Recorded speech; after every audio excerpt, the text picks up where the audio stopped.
South Korea's Air Force and Army carry out exercises involving long-range air-to-surface and ballistic missiles. Seoul also says it's ramping up its ballistic missile defenses in response to North Korea's sixth and most powerful nuclear test. North Korea is not interested in committing suicide. They launched the missile even over Japan. That's right. This is the second time. Right. It's hard to believe. Why do they do these kind of stupid things? Our people think that Kim Jong-un want to negotiate with the U.S. They say, there's a missile flying, has been launched, and, take cover.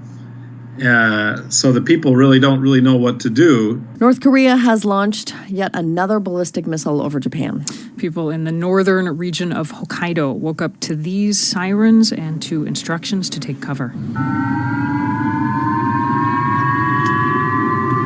This is North Korea's latest missile test, and it comes just days after the United Nations slapped another set of sanctions on North Korea, and just hours after President Trump spoke about his options on Pyongyang with reporters aboard Air Force One. We are working on different things. I can't tell you obviously what I'm working on, but believe me, the people of this country will be very, very safe.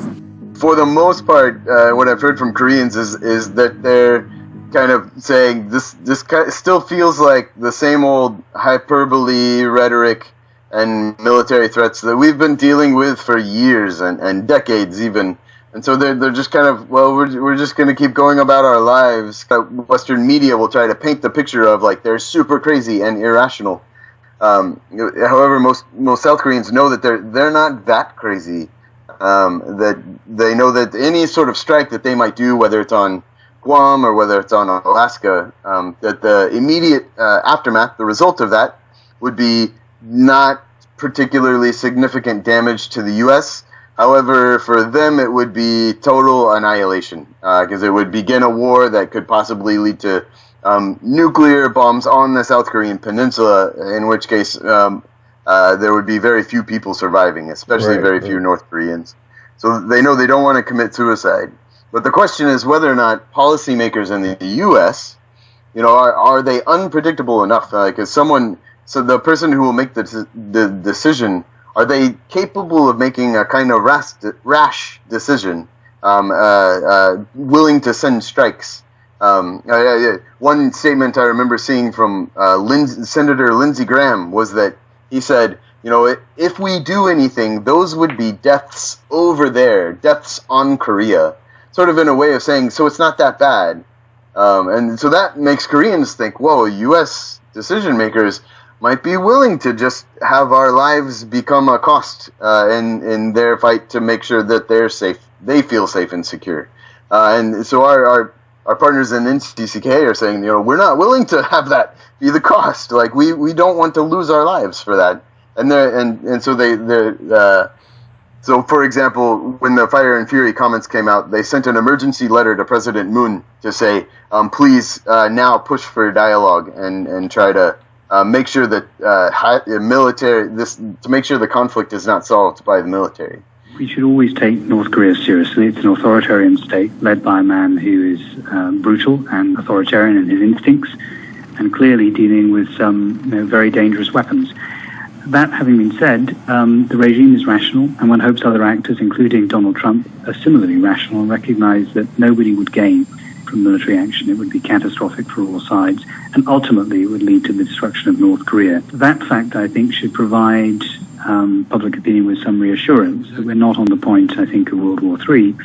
The risk in all of this is the risk of unanticipated escalation as this pattern of verbal brinkmanship continues, and both sides, particularly in Washington and Pyongyang, try to, if you like, have the final word. The world has never seen. Sometimes I feel American government, Trump governments want to do something through war, I guess. So I'm worrying about Trump governments. Right. North Korean peoples and South Korean people we want we need we say that we need a reunification.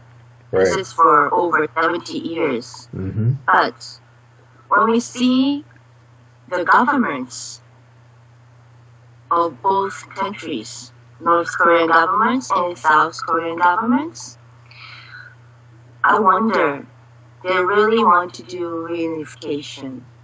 Kim Jong-un want to negotiate with the U.S. All right. Okay. He wants to negotiate with the United States. Yes, United States.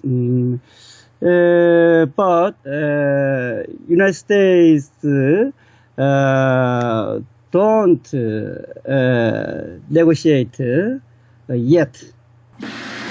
As North Korea pushes ahead with its missile tests, one expert warns that world powers should not only be considering sanctions against Pyongyang, but also dialogue before things get out of hand. The National Council of Churches in Korea, that their consistent message is that the only thing that will solve this conflict is dialogue. I mean, since the Korean War, there has been constant hostile threats and military threats. So even at times when there's been dialogue, the hostile threats and military have never actually stopped. They've been a part of the diplomacy. And so what they're saying is, if you want to change it, switch it to only diplomacy and pull back the military threats. Japan and North Korea, and also Japan's government want to keep their troops in using their army power. Right. Right. So that's what I'm saying. North Korea is very stupid. They just gave a chance to use Japanese army power. This situation creates a certain fear and uncertainty about how prepared Japan is. Right. And part of the fear is not knowing what America's going to do, because we have a crazy man in the office. Mm-hmm. Who nobody can really, we don't know what he's going to do. But because Trump is in the office, people are really shaking their heads and saying, well, maybe it is time for us to take things into our own hands and militarize. We can't really be sure what America's going to do. NCCK continues its peace treaty campaign, reaching out to international church partners to say, please be talking to your representatives. And if you see that something's coming up in Congress, or if you see that someone's getting ready to make a decision, call in and email in and tell them that there are people, Christians in Korea, who are saying, we've got to solve this through dialogue. And the NCCK is saying, the only real chance for peace or resolving the conflict is to end the state of war. To sign a peace treaty that ends the technical state of war, so that it gives North Korea a better sense, something more that they can trust, to say that, some new president isn't going to step into the U.S. presidency and then suddenly decide that they need to launch a preemptive attack in order to change out the regime, because they've decided that this line is apparently too far to cross, and that they need to launch strikes.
North Korea is not interested in committing suicide. Why do they do this kind of stupid things? Kim Jong-un want to negotiate with the U.S. A missile flying has been launched and, take cover.